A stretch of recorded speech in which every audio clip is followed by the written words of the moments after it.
बिस्मिल्लाहिर्रहमानिर्रहीम। This is doctor Farzad from career coaching centre. अगर आप लोग मेरी आवाज़ को सुन पा रहे हैं तो मुझे रिस्पांस दे दें चैट बॉक्स में। सबा पूछ रही है, सर आपने कल किडनी ट्रांसप्लांट का ही पढ़ाया था। जी बेटा, मैंने कल जो है किडनी ट्रांसप्लांट एंड करवा दिया था और साथ ही हमारा जो है एक्सक्रीशन का जो टॉपिक था वो कंप्लीट हो गया था। ठीक है। और आज जो है हम स्टार्ट करेंगे थर्मोरेगुलेशन का टॉपिक। उससे पहले जो है लीवर के फंक्शंस पहले हम स्टडी कर लेते हैं और देन फिर हम आगे थर्मोरेगुलेशन स्टार्ट करेंगे, जो कि हमारा होम्योस्टैसिस का तीसरा डोमेन है। तो बेटा हेडिंग डाल लें आप लोग, functions of liver.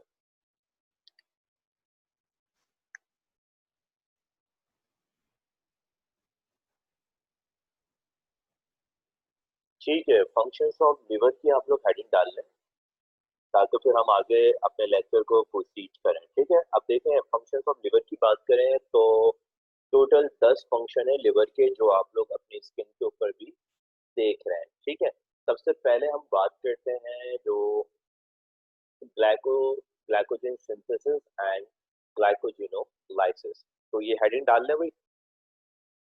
Functions of liver की आपने हेडिंग डाली थी, अब सब हेडिंग डालें नंबर 1 करके, ग्लाइकोजन सिंथेसिस एंड ग्लाइकोजिनोलाइसिस। किसी को कोई आइडिया है भाई ग्लाइकोजन के बारे में? ग्लाइकोजन होता क्या है?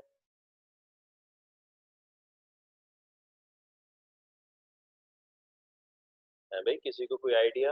What is glycogen?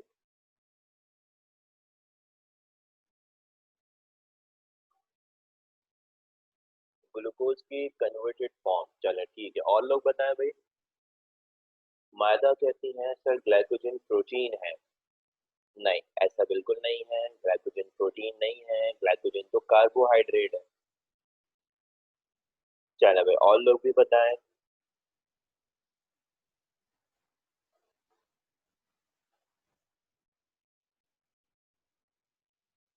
क्या बहुत मुश्किल सवाल कर लिया मैंने, जो आप लोग जो है बता नहीं पा रहे हो?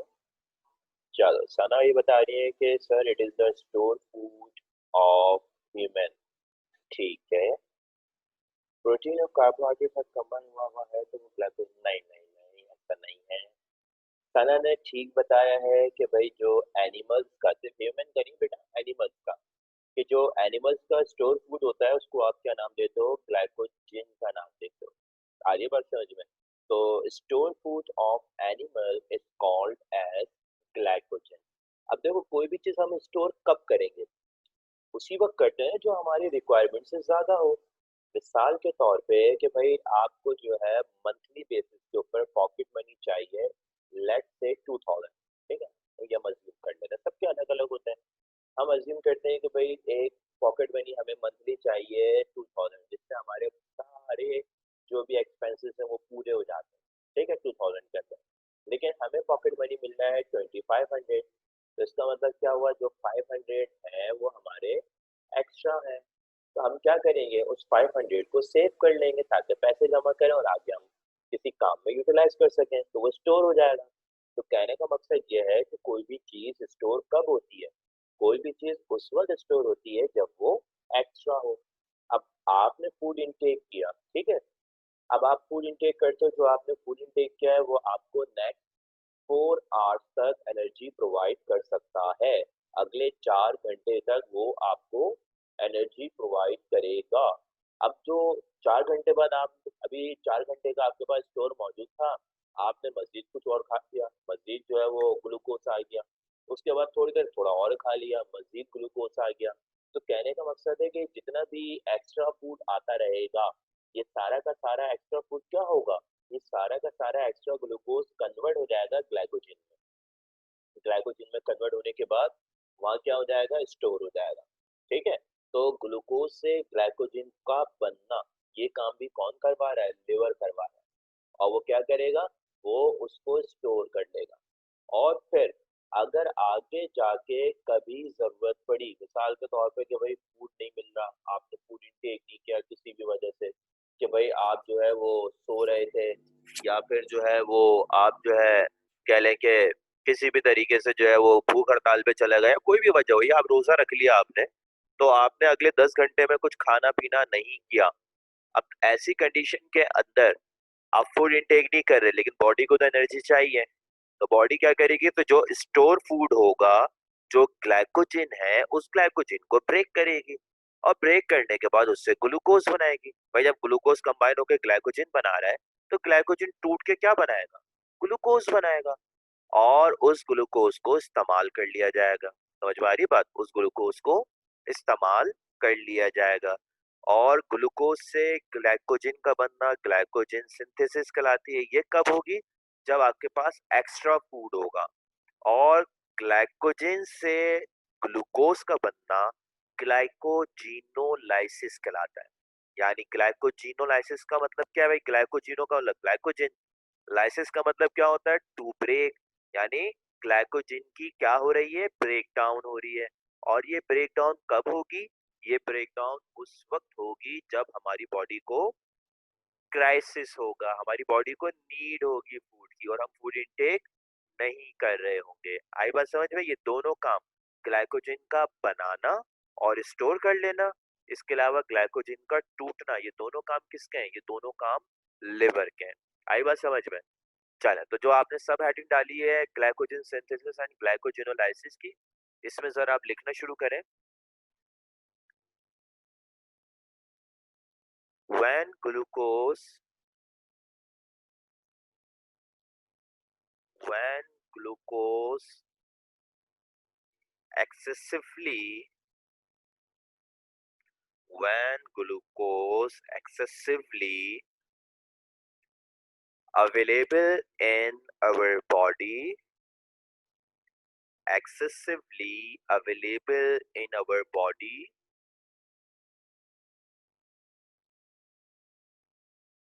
when glucose is excessively available in our body, excessively available in our body,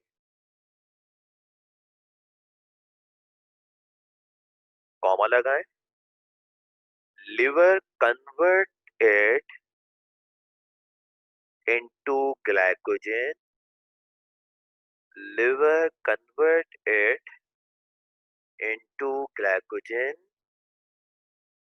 process called as glycogenesis, process called as glycogenesis। Glycogenesis का मतलब क्या होता है, synthesis of glycogen, process called as glycogenesis. चले, अगर आपने इतना कॉपी कर लिया है तो भाई बता दें मुझे, ताकि फिर मैं दूसरा पॉइंट लिखवाऊं।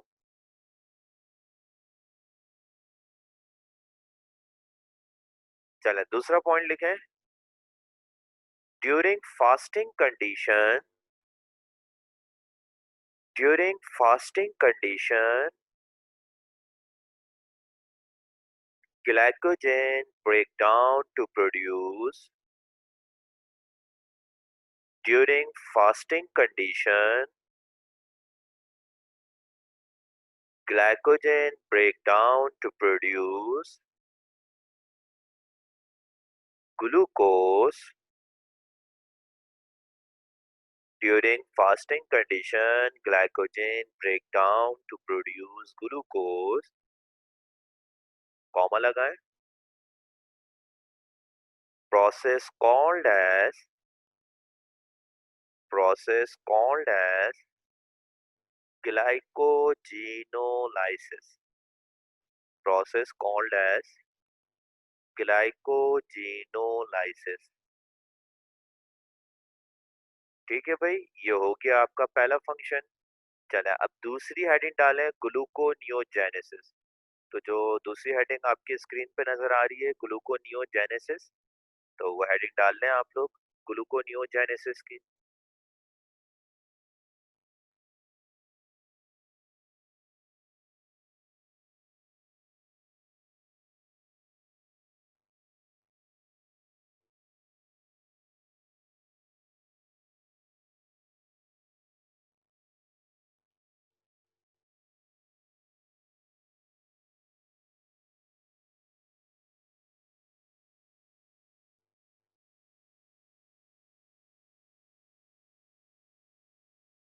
चलो भाई, ग्लूकोनियोजेनेसिस लिखा है।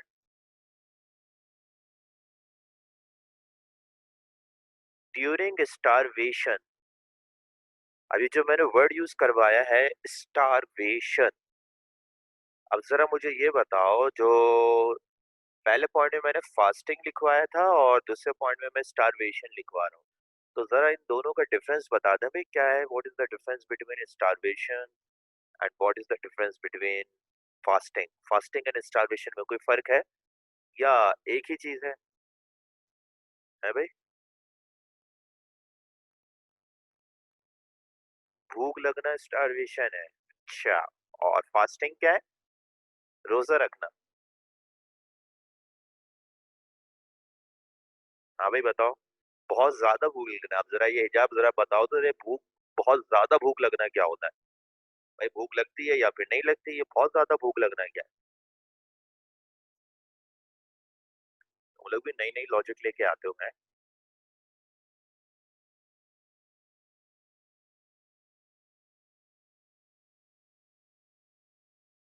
बेटा डिफाइन करना आना चाहिए। What is fasting, what is starvation. बातों बातों में मैं फास्टिंग की डेफिनेशन बता चुका हूँ। कुछ खाया हुआ ना हो। मैंने अभी कुछ नहीं खाया हुआ है। मैंने जो अपना लंच किया था, वो लंच किया मैंने 3 बजे। और इस वक्त जो है 6 बज रहे हैं, 6:15 के करीब का टाइम है। तो अब जरा बताओ, क्या मैं फास्टिंग में हूँ या नहीं? है भाई? नहीं। अभी 3 घंटे से तो मैंने कुछ नहीं खाया हुआ है। तो फिर फास्टिंग को कैसे डिफाइन करेंगे? मॉर्निंग से नाइट तक कुछ नहीं खाते हैं तो स्टारवेशन। स्टारवेशन में न्यूट्रिशनल डेफिशिएंसी होगी। न्यूट्रिशनल डेफिशिएंसी तो अस्मा आपको फास्टिंग में भी होगी और स्टारवेशन में भी होगी। अब फर्क बताना है आपने। अब जैसे फातिमा कह रही है कि भाई मॉर्निंग से नाइट तक जो है वो अगर कुछ नहीं खाओ तो स्टारवेशन। और फास्टिंग क्या होगा? मॉर्निंग से इवनिंग तक कुछ ना खाओ।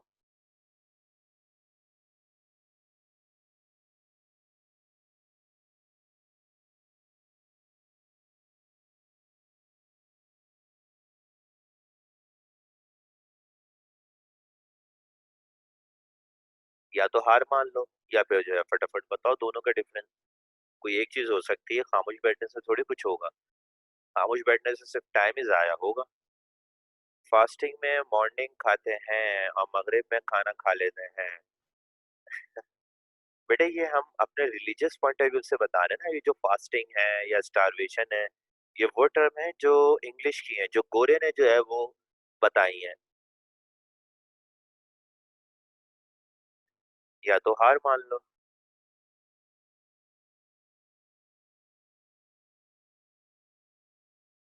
स्टारवेशन में कुछ भी नहीं खाया हुआ हो काफी टाइम से। अच्छा। और फास्टिंग में?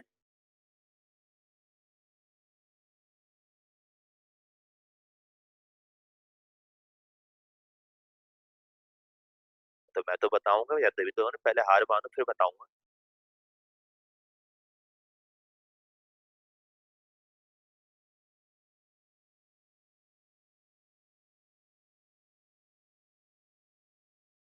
फाका कशी मतलब उर्दू भी नहीं आती तुमको? फाका कशी का मतलब पता है क्या होता है? फाका कशी इज ब्रेकफास्ट। कि आप अपना फाका जो है वो खत्म कर रहे हैं, तोड़ रहे हैं। स्टारवेशन में फाका कशी होती है?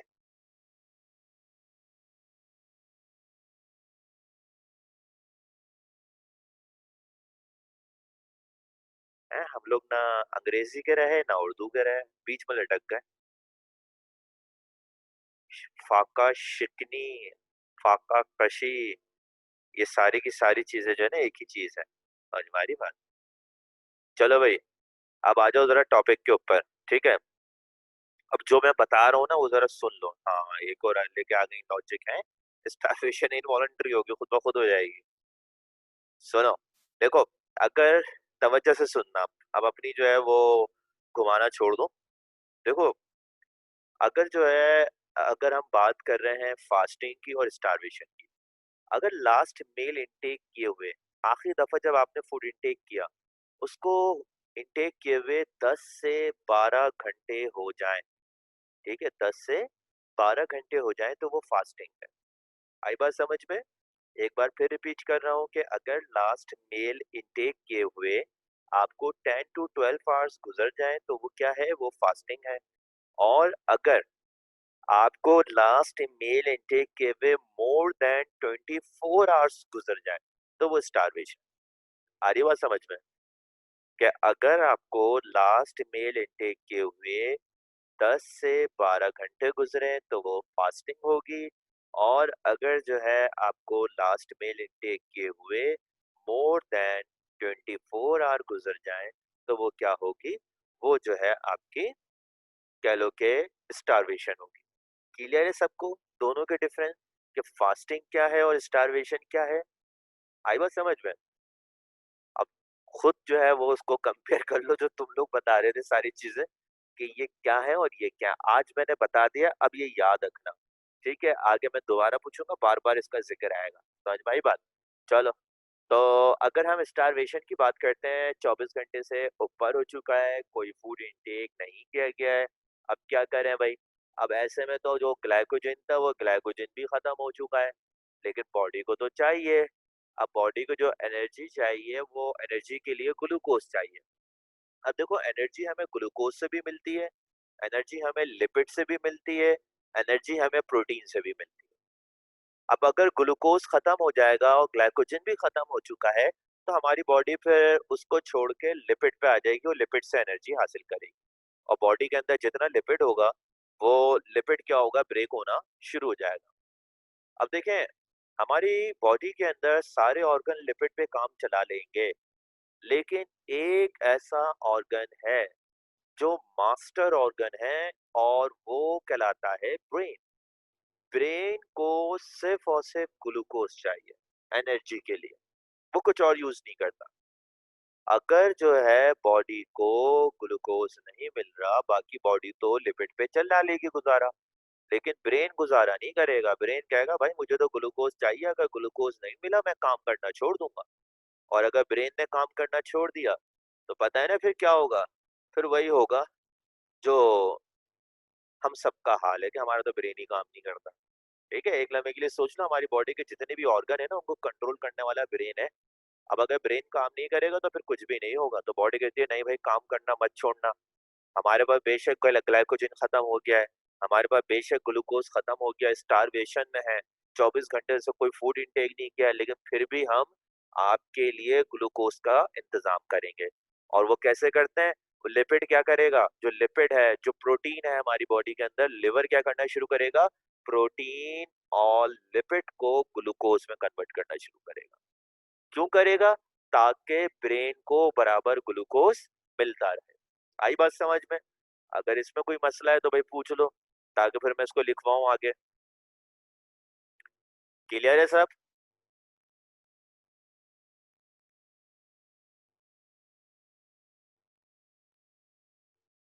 क्या सो गए सारे?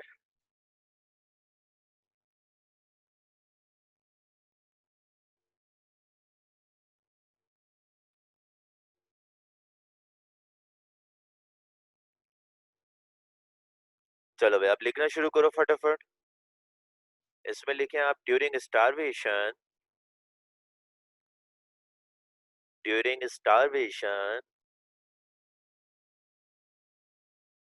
During starvation liver convert lipid and protein. During starvation, liver convert protein and lipid into glucose,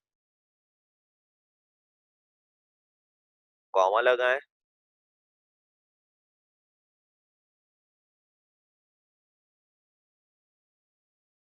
into glucose, comma लगाएं.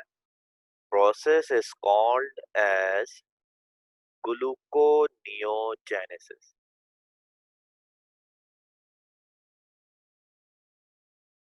process is called as gluconeogenesis. Mahnoor पूछ रही है कि अगर फूड की शॉर्टेज नहीं है काफी टाइम तक तो ग्लाइकोजन कितने टाइम तक रहेगा। बेटा ग्लाइकोजन आपको अगर आप जाहिर सी बात है ना, हमें तो एनर्जी मुसलसल चाहिए, हम मुसलसल खा तो नहीं रहे होते। तो अगर आपने अभी फूड इनटेक किया है तो डिपेंड करता है कितना फूड इनटेक किया हुआ है। तो ग्लाइकोजन जो है यूजुअली आपको नेक्स्ट 4 to 6 आवर्स तक एनर्जी प्रोवाइड कर सकता है। ठीक है, नेक्स्ट 4 to 6 आवर तक एनर्जी प्रोवाइड कर सकता है। तो जब भी कहा जाता है कि भाई आपको लाजमी तौर पे 6 to 6 आवर्स के बाद कुछ ना कुछ मील इनटेक करना है, अदरवाइज आपकी बॉडी के अंदर वीकनेसेस आना शुरू हो जाएंगी। चलो भाई, अगर ये कॉपी कर लिया है तो फिर तीसरी हेडिंग डाल लें, तीसरा फंक्शन लिख लें, सिंथेसिस ऑफ फैट।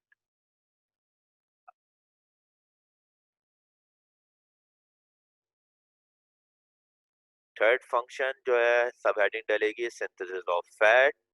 इसमें लिखें लिवर सिंथेसाइजेस लिपिड मॉलिक्यूल,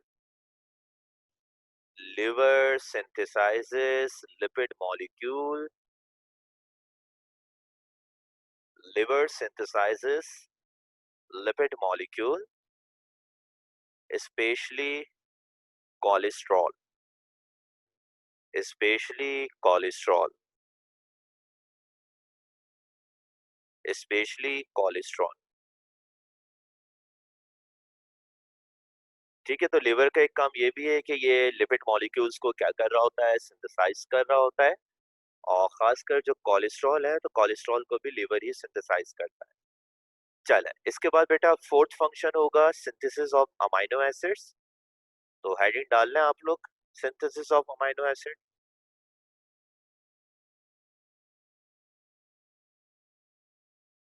ठीक है, फोर्थ फंक्शन है सिंथेसिस ऑफ अमाइनो एसिड। तो हेडिंग डाल लें आप लोग,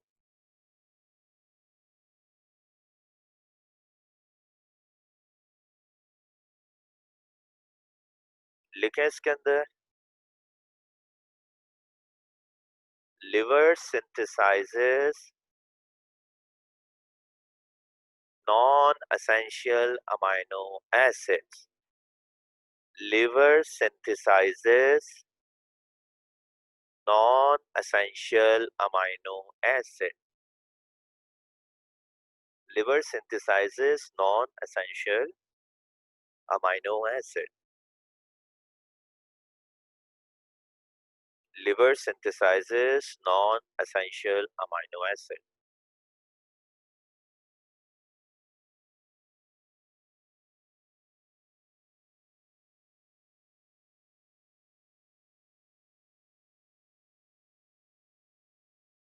liver synthesises non essential amino acid. चलो बेटा, अब जो है फिफ्थ फंक्शन लिख लें सिंथेसिस ऑफ प्लाज्मा प्रोटीन। ये हेडिंग डालो,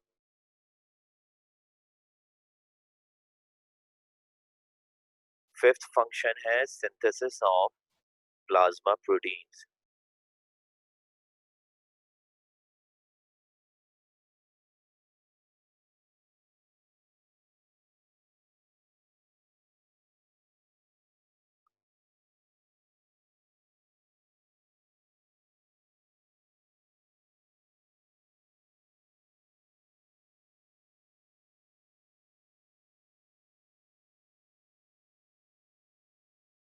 सिंथेसिस ऑफ प्लाज्मा प्रोटीन।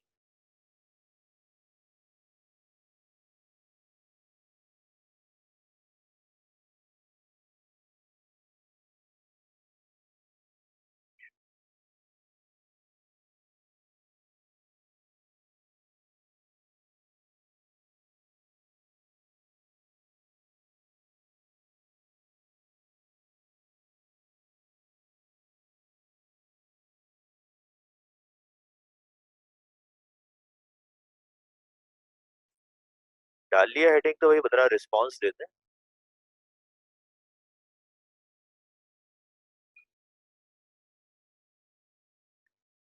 चले, प्लाज्मा प्रोटीन की बात लिखी हुई है तो आप लोग ने फर्स्ट ईयर में पढ़ा होगा कि ब्लड के दो पार्ट्स होते हैं, याद है कुछ? एक फ्लूइड पार्ट होता है जिसको हम प्लाज्मा का नाम दे रहे थे, और एक सेलुलर पार्ट था जिसको हम ब्लड कार्पसल्स का नाम दे रहे थे। तो प्लाज्मा के अंदर जो प्रोटीन्स होती हैं, उन प्रोटीन्स को हम नाम देते हैं प्लाज्मा प्रोटीन। अब इनका बड़ा इंपॉर्टेंट रोल होता है, ये प्लाज्मा ऑन्कोटिक प्रेशर मेंटेन कर रही होती हैं, इसके अलावा ब्लड क्लॉटिंग में भी हेल्प करती हैं। इसके अलावा कुछ प्रोटीन ऐसी हैं जो हमें एंटीबॉडीज बनाने में भी हेल्प करती हैं। तो बहरहाल मल्टीपल फंक्शन है इन प्रोटीन के, और ये सारी की सारी प्रोटीन बनाता कौन है? ये लिवर ही बनाता है। तो लिख लें भाई आप लोग कि liver synthesizes plasma protein like albumin, globin, globulin,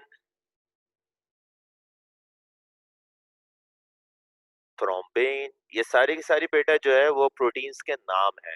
ठीक है, प्लाज्मा प्रोटीन के नाम है फिब्रिन, असेक्ट्रा, असेक्ट्रा।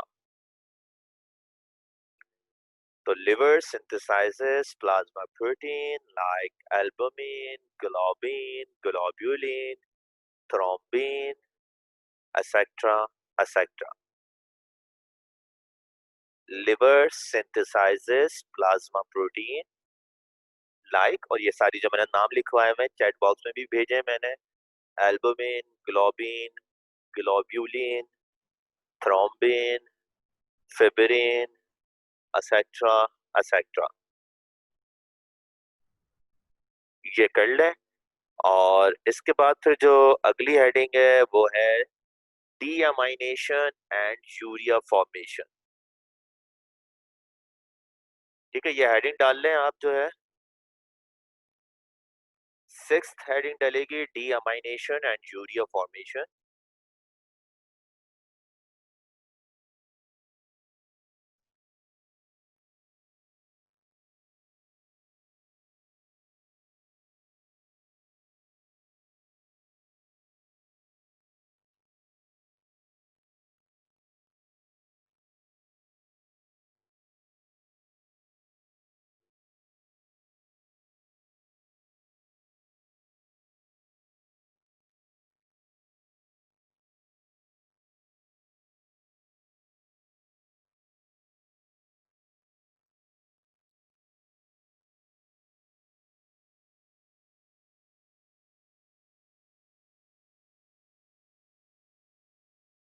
डीअमाइनेशन एंड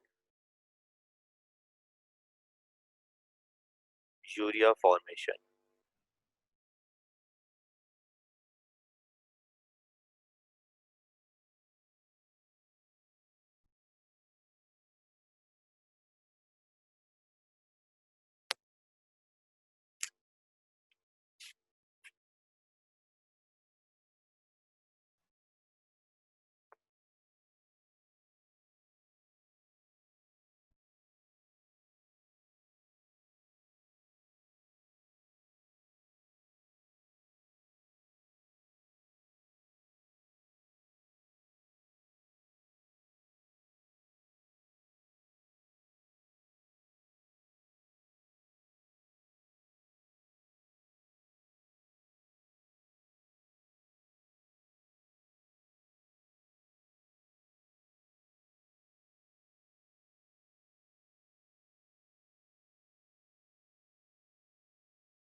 रिस्पांस दे दो भाई, हेडिंग डाल ली है नहीं डाल ली है?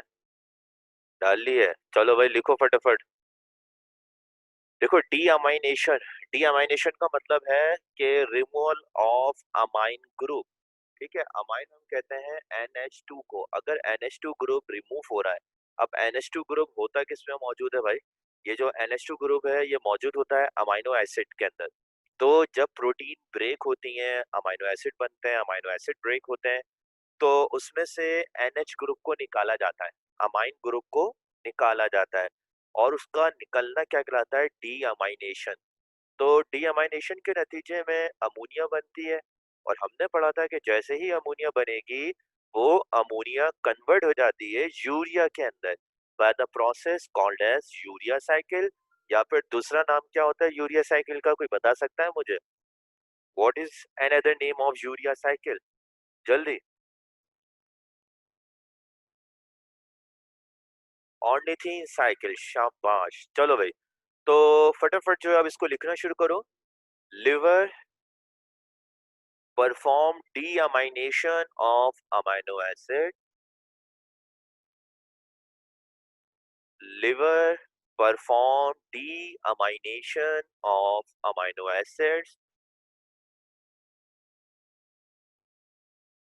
Liver perform deamination of amino acid, which result in production of ammonia. Which result in production of ammonia. Full stop. Next point. Which result in production of ammonia. Full stop. और फिर next point लिखेंगे. This ammonia This ammonia is converted into urea. This ammonia is converted into urea. This ammonia is converted into urea by ornithine cycle. This ammonia is converted into urea by ornithine cycle.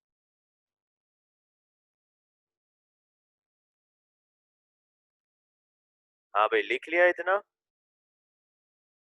उसके बाद जो है अगली heading डालना है आप लोग product detoxification की।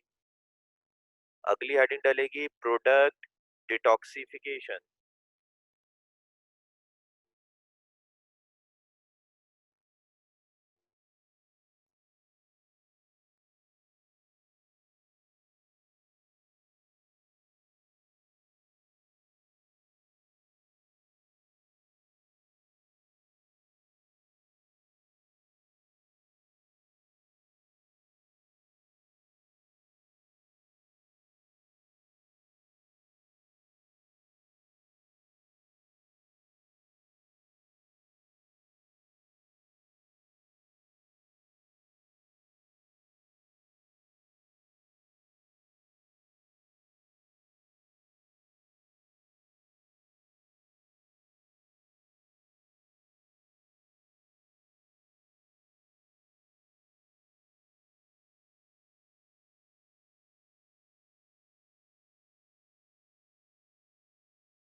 चले भाई, हमने प्रोडक्ट डिटॉक्सिफिकेशन की हेडिंग डलवाई थी और आपको ये कहा था कि इसको जो है हम कंटिन्यू करेंगे। आफ्टर 3 मिनट्स हम कंटिन्यू कर रहे हैं।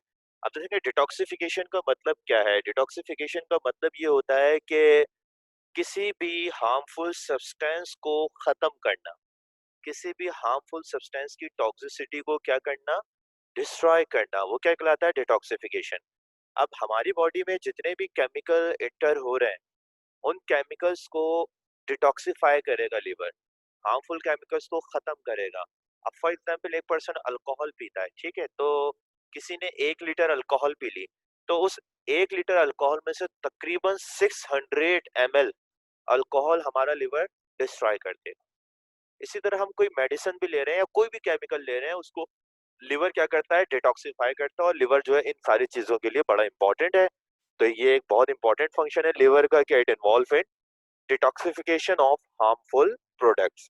तो लिख लें भाई जरा, हेडिंग लिखें इसके अंदर, लिवर इन्वॉल्व इन।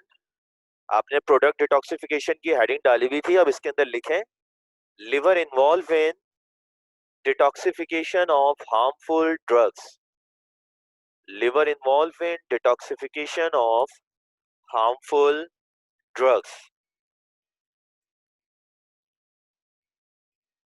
चलें, ये लिखने के बाद आप नेक्स्ट हेडिंग डालें, storage of vitamins. Next heading डालेंगे आप, storage of vitamins.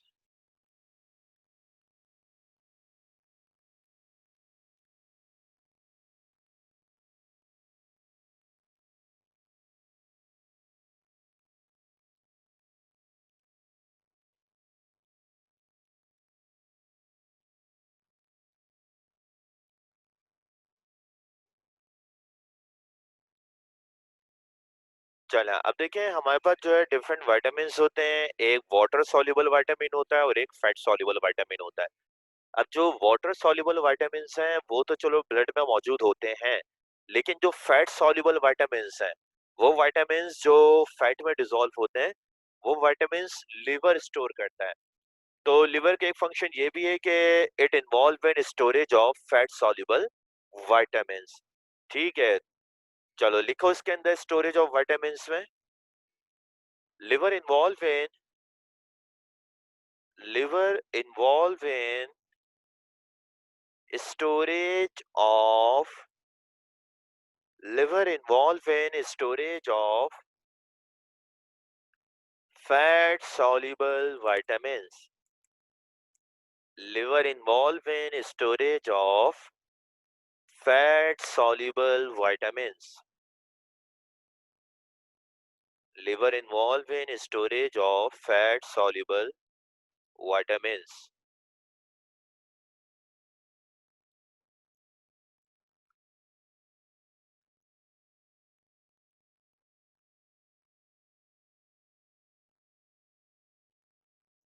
Liver involved in storage of fat soluble vitamins like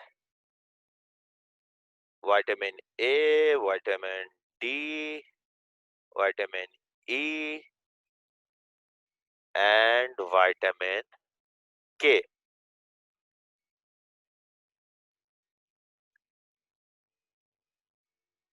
Liver involved in storage of fat soluble vitamin like vitamin A, vitamin D, vitamin E, and vitamin K.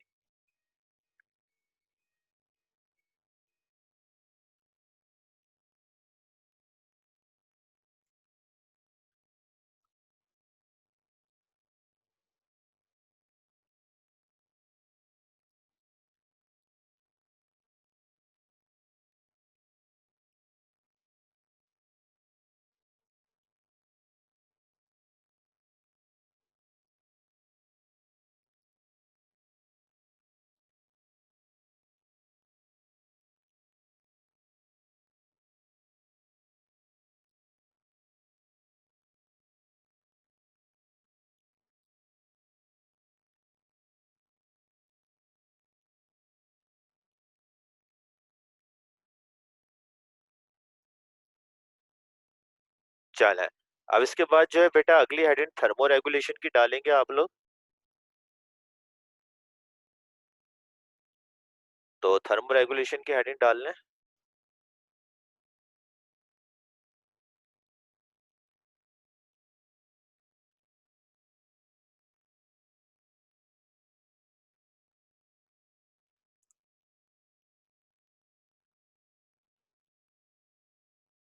अब देखिए thermo regulation का आपको idea तो होगा कि thermo regulation होती क्या है। तो मुझे कोई बता सकता है कि भाई व्हाट इज थर्मो रेगुलेशन? क्या होती है thermo regulation?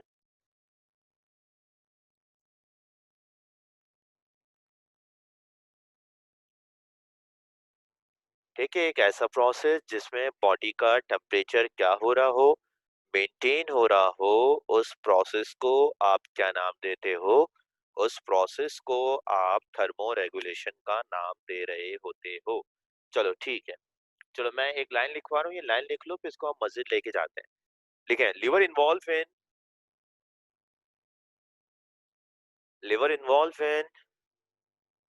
Maintenance of normal body temperature.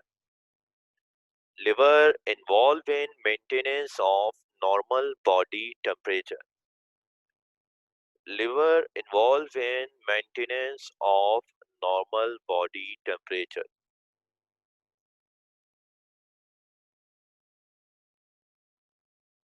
Liver involved in maintenance of normal body temperature. चला अब ये कह तो दिया हमने कि लिवर जो है वो बॉडी टेम्परेचर को मेंटेन करने में इन्वॉल्व होता है। अगला सवाल तो यही उठेगा कि भाई कैसे? लिवर तो जो है एब्डोमेन में मौजूद है, वो टेम्परेचर कैसे मेंटेन कर रहा है? इसका किसी के पास जवाब है? कोई मुझे बता सकता है कि क्या किस तरह से लिवर जो है वो बॉडी का टेम्परेचर मेंटेन कर रहा होगा? हाँ भाई, रिस्पॉन्स दें या फिर हार मान लें?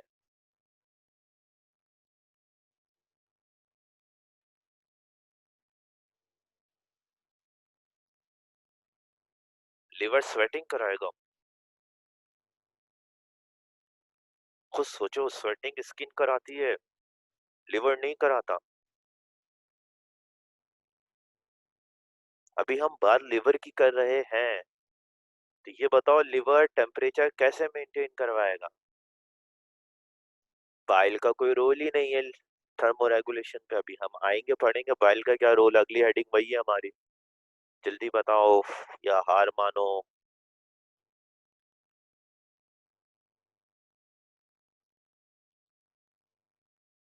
नहीं, नाइट्रोजन वेस्ट पास आउट करा के तो एक्सक्रीशन होगी, थर्मो रेगुलेशन कैसे हो जाएगी भाई हम मान।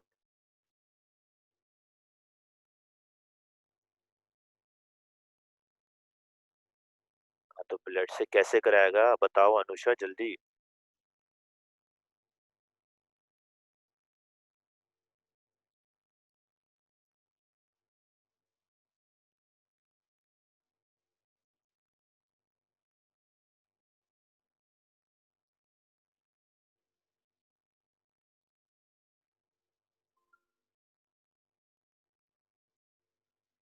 बाइल जूस का आयशा कोई रोल नहीं होता थर्मो रेगुलेशन में। शाबाश, हिजाब ने बाउंड्री लगा दी कि सर लिवर मेटाबॉलिक फैक्ट्री है तो वहां पे डिफरेंट फंक्शन परफॉर्म हो रहे हैं। शाबाश, चलो भाई आधी बात बता दी है, जब इसने ये बात बता दी है तो ये बात अंडरस्टूड है, इसको बाकी बात भी पता ही होगी। चलो भाई पहली बात तो हमें एक पता चली कि लिवर मेटाबॉलिक फैक्ट्री है। ठीक है, लिवर के पास ब्लड सप्लाई बहुत ज्यादा होती है, ये याद रखना।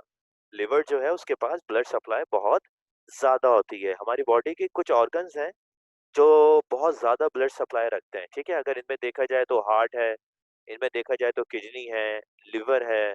ठीक है, ये वो ऑर्गन्स हैं जिन पे ब्लड सप्लाई बहुत ज्यादा होती है। अब जाहिर सी बात है, ब्लड सप्लाई ज्यादा होती है तो मेटाबॉलिज्म भी बहुत हो रहा होता है लिवर के अंदर। अब अगर मेटाबॉलिज्म ज्यादा होगा तो एनर्जी भी ज्यादा रिलीज होगी, और जब एनर्जी ज्यादा रिलीज होगी तो टेम्परेचर बढ़ेगा। तो होता यह है कि जब हमारी बॉडी का टेम्परेचर, नॉर्मल बॉडी टेम्परेचर हमारा कितना होता है बताओ भाई? भाई हमारा जो नॉर्मल बॉडी टेम्परेचर है वो कितना होता है? 37 डिग्री सेल्सियस। अब मिसाल के तौर पे भाई एक शख्स है जिसका बॉडी टेम्परेचर हो गया 36 डिग्री सेल्सियस, मतलब कम हो गया ना। अब उसकी बॉडी को क्या करना है? टेम्परेचर बढ़ाना है। तो लिवर क्या करेगा? बॉडी का मेटाबॉलिज्म बढ़ा देगा। जब लिवर अपना मेटाबॉलिज्म बढ़ाएगा, उसके नतीजे में हीट भी ज्यादा रिलीज होगी। हीट जो ज्यादा रिलीज होगी, उससे जो टेम्परेचर 37 से 36 हो गया था, उसको बढ़ाने में हेल्प मिलेगी। आगे बात समझ में? इसी तरह किसी शख्स का बॉडी टेम्परेचर हो गया 38 डिग्री सेल्सियस। अब टेम्परेचर को हमें कम करना है कि वो नॉर्मल हो जाए। तो लिवर क्या करेगा? अपना रेट ऑफ मेटाबॉलिज्म कम कर देगा। और जब रेट ऑफ मेटाबॉलिज्म कम करेगा, तो उस नतीजे में क्या रिलीज होगी? उस नतीजे में हीट भी कम रिलीज होगी। हीट कम रिलीज होगी, तो जो टेम्परेचर आपका 38 डिग्री सेल्सियस पे गया हुआ था, वो टेम्परेचर आपका कम होके 37 डिग्री सेल्सियस पे आ जाएगा। आई बात समझ में आप सबके? चलो, तो ये हिजाब ने बिल्कुल सही बताया, शाबाश। ठीक है बेटा। चले, अब जो है लास्ट हेडिंग आप लोग डाल लो, और वो है फॉर्मेशन ऑफ बाइल की। जल्दी। ठीक है, देखो कितना फायदा होता है अगर हम सोचें सारी चीजों को अपने माइंड से, तो बड़ा फायदा हो जाता है। और अब आसानी तो ये है कि तुम लोग दूसरी टैब में गूगल भी खोल सकते हो। है भाई, गूगल भी खोल सकते हो, तुम्हारा नेटवर्क सभी चल रहा है तो गूगल से भी पता चल जाता है। इसमें तो और ज्यादा पार्टिसिपेट आप लोग को करना चाहिए। तो हिजाब गूगल से तो नहीं बताया था तुमने, या अपने माइंड से बताया?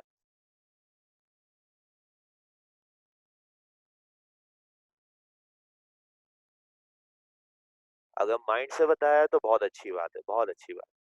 और अगर गूगल से बताया तो तब भी अच्छी बात है कि इतनी अकल तो है कि जिसको इस्तेमाल की और बता दिया। चलो भाई, फॉर्मेशन ऑफ बाइल की हेडिंग डाल लो फटाफट। हम्म, बताया था मैंने। हाँ, अगर बताया था तो फिर बताया होगा लाजमी। चलो भाई, फॉर्मेशन ऑफ बाइल की हेडिंग डाल लो। अब देखें, आपने फर्स्ट ईयर के अंदर डाइजेशन इन मैन का अगर टॉपिक पढ़ा हो, तो वहां पे पता चला होगा कि भाई जो बाइल होता है, बाइल के दो कंपोनेंट होते हैं। एक बाइल पिगमेंट होता है और एक बाइल सॉल्ट होता है। बाइल पिगमेंट किसी भी काम के नहीं होते, उनको रिमूव करना होता है। और जो बाइल सॉल्ट होते हैं, ये लिपिड की इमल्सिफिकेशन कराते हैं। याद है इमल्सिफिकेशन ऑफ लिपिड? कि भाई लिपिड पे डायरेक्ट एंजाइम काम नहीं कर सकता। क्यों? क्योंकि लिपिड जो है वो आपका नॉन पोलर है, वाटर इंसॉल्युबल है। जबकि एंजाइम जो है वो प्रोटीन के बने हुए होते हैं। और जब वो प्रोटीन के बने हुए हैं, प्रोटीन वाटर सॉल्युबल है। अब बताओ, एक वाटर सॉल्युबल चीज वाटर इंसॉल्युबल पे काम कर सकती है? नहीं कर सकती भाई, ये दोनों एक दूसरे को रिपेल करेंगे। तो क्या करना पड़ता है? लिपिड को इमल्सिफाई करवाना पड़ता है, ताकि लिपिड पे एंजाइम काम कर जाए। तो जो बाइल आ रहा है, बाइल क्या करेगा? बाइल जो है वो लिपिड की डाइजेशन में हेल्प करता है। ठीक है भाई, ये हमारा पुराना कॉन्सेप्ट है। अब ये जो बाइल जूस आ रहा है, ये आता कहाँ से? कुछ लोग कहेंगे सर हमने तो पढ़ा था गॉल ब्लैडर से आता है। बेशक गॉल ब्लैडर से आता है, लेकिन गॉल ब्लैडर में कहाँ से आया? तो याद रखिएगा कि बाइल जूस बनाता लिवर है, लेकिन स्टोर कौन करता है? इसको स्टोर जो है वो गॉल ब्लैडर करता है। आगे बेटा बात समझ में? तो ये आप लोग लिख लें। Liver synthesizes bile juice. Liver synthesizes bile juice, which help in digestion of fat. Liver synthesizes bile juice, which help in digestion of fat. Which help in digestion of fat. चलें, ठीक है भाई, ये हमारा जो है फंक्शंस ऑफ लिवर के 10 function थे। ये 10 फंक्शन आज के लेक्चर में हमने डिटेल में डिस्कस किए। अगर आज के लेक्चर से रिलेटेड आपके जहन में कोई बात है, तो आप मुझसे पूछ सकते हैं जो आपको परेशान कर रही हो। या कोई ऐसी बात जो आपको ना समझ में आई हो, तो आप वो भी पूछ सकते हैं।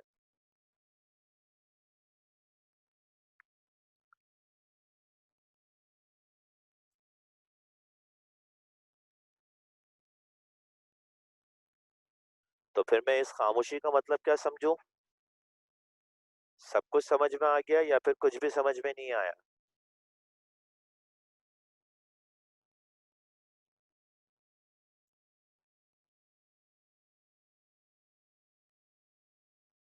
बेटा डी अमाइनेशन का मतलब होता है removal of amine group.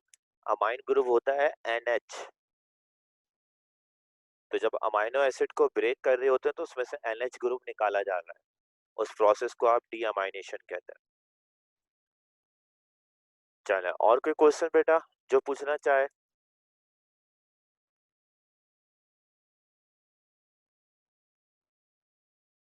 Clear है सब। चलो तो फिर मैं आज का लेक्चर यहाँ पे होल्ड कर रहा हूँ, और इंशाल्लाह फिर जिंदगी रही तो कल दोबारा मुलाकात होगी। और कल हम लोग जो है थर्मो रेगुलेशन स्टार्ट करेंगे बेटा। तो आप लोग जो है उसको रीड कर लिएगा, तो इंशाल्लाह फिर हम कल से लास्ट जो है जूलॉजी का टॉपिक स्टार्ट करेंगे, थर्मो रेगुलेशन। उसके बाद हमारी जूलॉजी एंड हो जाएगी इस चैप्टर की, और then we will proceed towards the botany of homeostasis. तो इंशाल्लाह जिंदगी रही तो कल दोबारा मिलते हैं। तब तक के लिए अल्लाह हाफिज। आप सब लोग अपना ख्याल रखिएगा।